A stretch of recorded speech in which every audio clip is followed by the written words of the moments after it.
At buti na lang huminto na din ang ulan kaya eto lumabas na din kami. Naghihintay na din kasi ang tatay namin sa may labasan. Mas okay nga din naman pala ang walang plano sa paggala kasi mas natutuloy nga ito kaysa mga pinaplano.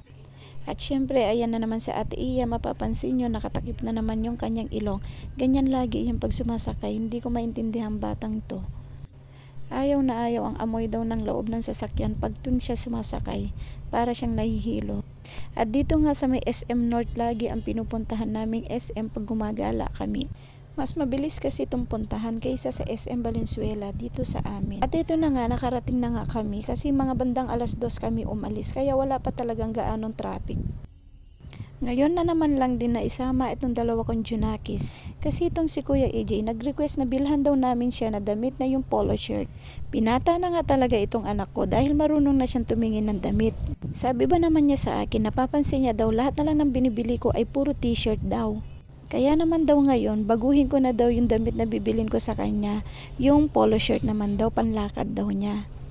At gumagala lang din naman kasi talaga kami pag may importante talaga kami bibilhin. Kagaya nito, nag-request siya na bibilan ng damit kaya lumabas din kami.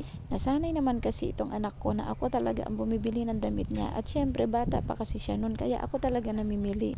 At ito na nga kami sa loob, naglalakad na kami, papunta kami ng may department store. At ito na nga, nakarating na nga kami sa loob and then syempre pinapipili ko na silang dalawa mag-ama. At itong polo shirt nga, unang tingin niya palang gusto na niya kaya kinuha ko naman ito. At kahit regular price pa nga yan, kinuha ko na lang kasi gusto daw niya. And then ayan na nga, tinawag nila ako sa loob, tignan ko daw kung bagay sa kanila. Ako pa rin pala approval nila sa kanilang pinipiling damit, kaya ayan tamang sukat lang silang dalawa. Di rin naman talaga maiwasan ni Kuya AJ kumuha din ng t-shirt. Ayan, black talaga ang favorite t-shirt nito, kahit sa pambahay, puro naka-black na lang yan. At syempre, hindi naman papayag yung isa na wala daw siya. Kaya umakyat naman kami sa taas, tinanong namin kung saan naman ang ladies wear. At syempre, hindi lang din naman daw pwede na sila lang dalawa mag-ama ang bibilhan namin. Kami din naman daw dalawa ni Ate Iya.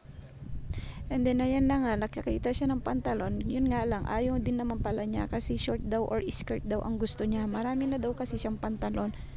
Oo nga, ang dami mo naman talagang pantalon, di mo na masuot-suot yung mga ino-order kong pantalon mo. Kaya ako na lang ang nagpantalon. Ayan, napakamura lang, buy one take one. And then tamang selfie lang kami sa loob ng fitting room ni Ate Iya.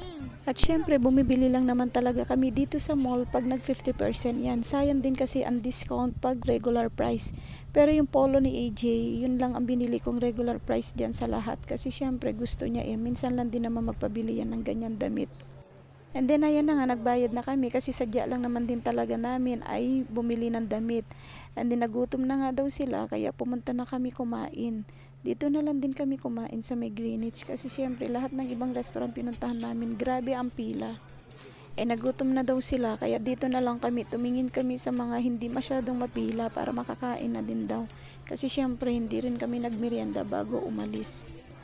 And then ayan na nga, kumain na nga sila. And then syempre nagutom na din talaga kami, kakalakad, kakaikot sa loob ng department store. Kaya tamang kain na lang muna kami dito guys. Pagkatapos na nga namin kumain, nagyaya na nga itong tatay namin. 4:30 na daw kaya uwi na daw kami kasi matraffic na daw pag ganitong mga oras na. Mas mahirap din kasi pag maipit kami sa traffic. At habang naglalakad nga kami, nakita naman ng Junakis ko itong World of Fun. At syempre, nag-request din sila na try daw nila maglaro naman muna.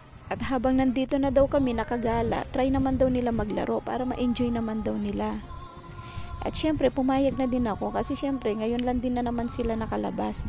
Kaya, and then, ayan, pumasok na nga kami and bumili na nga itong kasama ko ng ticket nila, token. At para makapaglaro na din sila, syempre hindi rin naman ako naglalaro niyan, sila lang yan maglalaro. And then ayan na nga, makikita mo sila mag-aama, nag-e-enjoy sila sa kanilang paglalaro ng bola. At ngayon na naman lang din kasi naranasan ng Junakis ko maglaro sa mga ganito. Dahil nun sa Santa Ana kami, pag pinapasyal ko din sila sa circuit, naglalaro din sila sa ganyan. Dito, bihira naman kami gumala dito kasi syempre may kalayuan din na sa amin ito. Hindi kagaya sa Santa Ana, malapit lang. Ayan, makita ko lang silang masaya, mag-aama ko, masaya na rin ako. Lalo na itong Junakis ko, nag-i-enjoy sila sa paglalaro. Walang katumbas ang saya ng isang ina pag makita mong ganyan kasaya ang anak. Sulitin ko muna yung pagkabata nila na naigagala ko sila. Dahil pag malaki na sila, nasa stage na sila na yung kaya na nilang mag-solo, hindi mo na talaga sila pwedeng samahan kasi syempre malalaki na sila.